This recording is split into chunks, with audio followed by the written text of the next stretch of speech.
How's it going, everybody? Cable Guy Ken with you here again. I am live and kicking.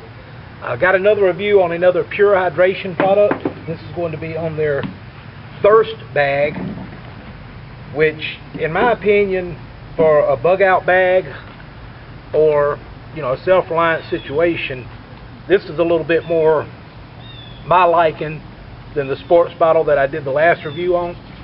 One of the reasons is its capacity is obviously a good bit more. This will hold a little bit over a liter. You see it's got a super strong Velcro opening here, and then inside the flap here it's got two really deep, large Ziploc zippers that seal up. You can hear them clicking and locking. Then you fold this over, lock it down. That really seals that off, so you don't have to worry about leakage from the top. And being open like this, it makes it real easy to get in here and clean. You can get your hand down in there and scrub it out, hang it upside down to dry in your kitchen when you get home, so you don't have to worry about any nastiness getting inside of it. The sports bottle I like. It's average drinking bottle size, holds enough fluid, for jaunt to jaunt. So if you're out somewhere where you're going to have water access that you can put in it to filter and everything, that's awesome. But if you're needing something for a trip and you're not sure when you're going to get water again, this is a little bit better. Or if you're filtering water for a group of people, you can keep putting water in this and filtering it out. Now it's got a lid on it here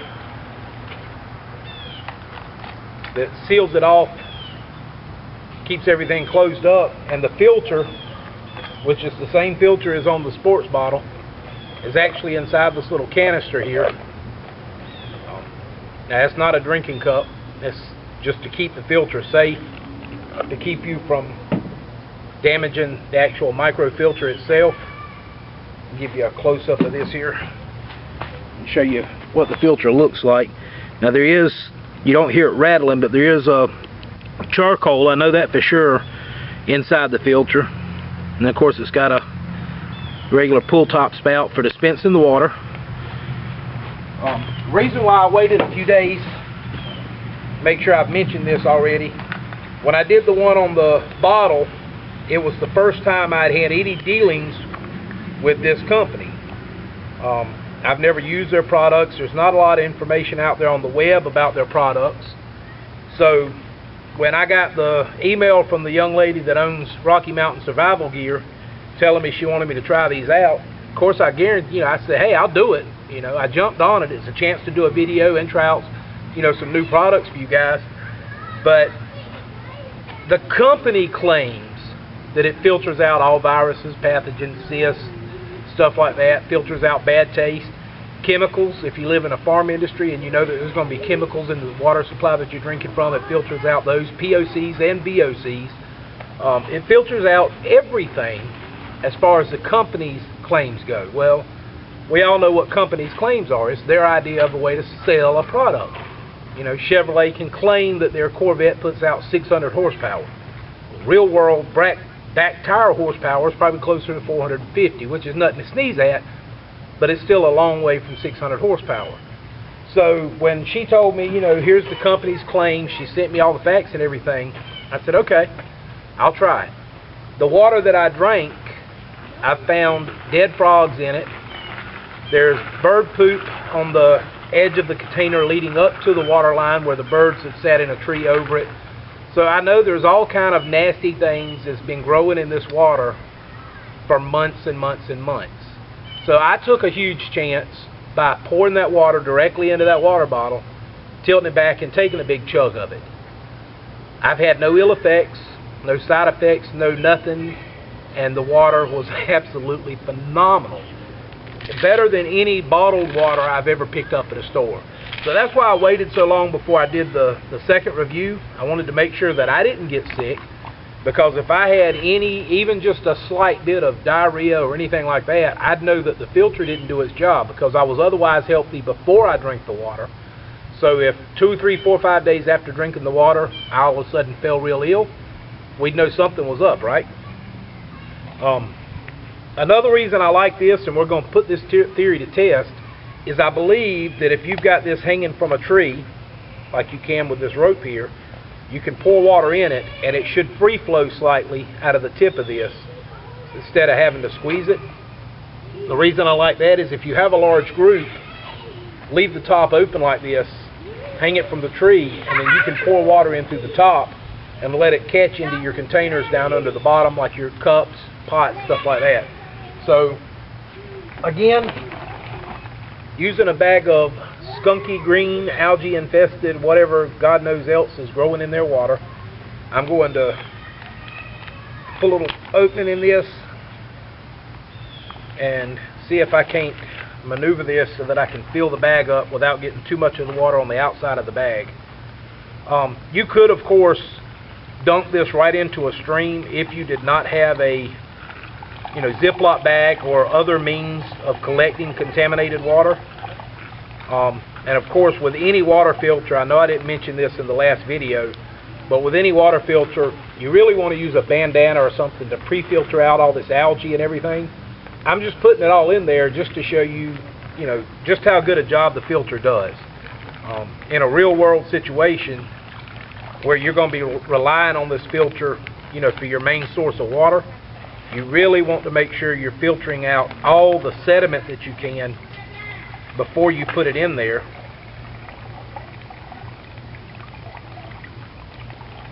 Because you want that filter to last you as long as it possibly can. And of course I spilt some on the outside, but I'm not real worried about that right this minute. Then we're going to seal this up and we're going to roll it back up shut all the way down to that little Velcro flap here. Get that Velcro over it. I didn't get any on the nozzle, it's just on the side here. Something else, y'all, that I'm going to mention real quick is the work I do. I get lots of cuts and scrapes and stuff like that all over my hands. It's something you want to be wary of. If you have an open wound and the water is severely infected, you're probably going to get contact infection through your skin, so be careful with stuff like that. You can see it holds a good bit of water. That's probably 3/4 of a gallon bag that it's holding there. And got a good sturdy rope on it for hanging. The little cord here, we can flip around to the bottom so it's out of the way. That little ring kind of free spins. And now that's just a drip with the lid closed. That's not a full flow. Give it a little squeeze. You can see it flows a good bit better. But with it open, the valve will, drip, drip, drip with the lid closed. Now you got to realize that's like a vacuum. There's no air getting in here, so there's not a way for it to flow real good. Get my handy dandy Ziploc bag.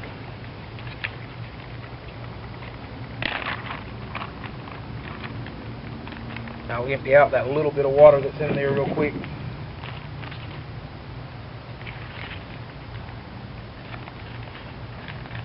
Get this on there and give it a good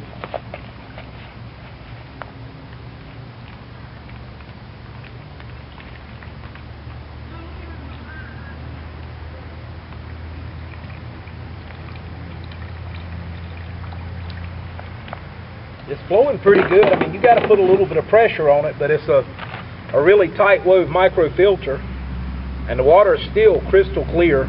There's nothing swimming around in it, anything like that. Y'all wondering why I left this out here. The little bit of heat wave that we've had in the past few days, I figured it's in a shaded area, but it gets warm. I thought maybe if there was any bacteria or any algae that did make it through the filter, that algae would start growing in this bag, which is why I left it over here and left it open so it could breathe. Just a thought, not saying that it will or it won't work that way, but let me give this a quick taste test just to see.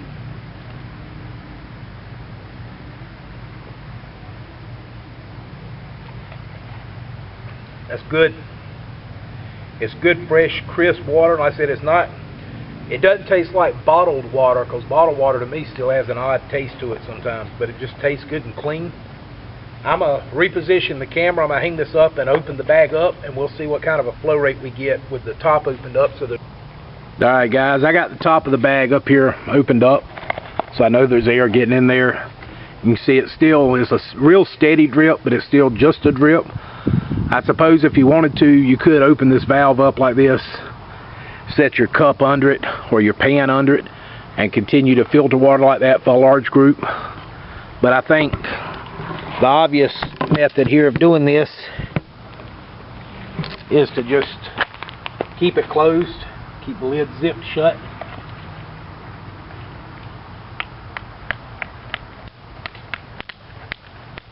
I said it's a real secure snap, so you know you're closing it. Get the zip lock down on it, and then just give it a squeeze. I said I'm not having to squeeze that hard, and it's flowing out really well. I mean, even with one hand on it, I'm getting a good flow. So that would probably be the preferred thing. Just give it a squeeze, or if you've got a lot of stuff to do, a lot of chores around the camp or what have you, set it up like that, put your basin under it, and give it a go. And check there we go. I like to do things that I know is going to save me time. Make sure I'm in frame here for you. But at the same time, there's sometimes when, you know, set something up like this, set it up to where it's, you know, drifting along like that. Go off and process some firewood, what have you, tighten your shelter up, you know, make a pipe, you know, do other things, let this do the work for you like that. And at the same time, you know, in a survival situation where you've had to leave the safety and the accoutrements of your home, this thing doesn't take up hardly any room when it's empty. It folds up flat. The filter stores in a, you know, pretty crush-proof container, so you don't have to worry about the filter getting messed up. And if you have a spare filter, that's how it'll come as well. They'll come in these little containers, so they're all safe and protected. And at, you know, any minute's notice, if you needed water, it doesn't take any time at all to screw the filter in, open this up, fill it up with water. Now, if you don't have something that you can collect water in to pour in here, something that you don't want contaminated, because keep in mind, whatever you collect the water in is no longer safe to drink out of. If the water is infected, now it's infected too. But something you can do is, I keep antiseptic wipes inside my bug out kit and in my field kit. My regular 10-piece kit, in my first aid section, I've got antiseptic wipes. And the reason I do that is if you get a cut or something like that, I've got something, you know, good and clean that I can clean the wound off with, and I know I'm pretty well safe. It's going to kill the bacteria. So keep you some antiseptic wipes with you. Put your filter on here, and if you absolutely had to, dip this down into your stream, lake, you know, mud puddle, what have you.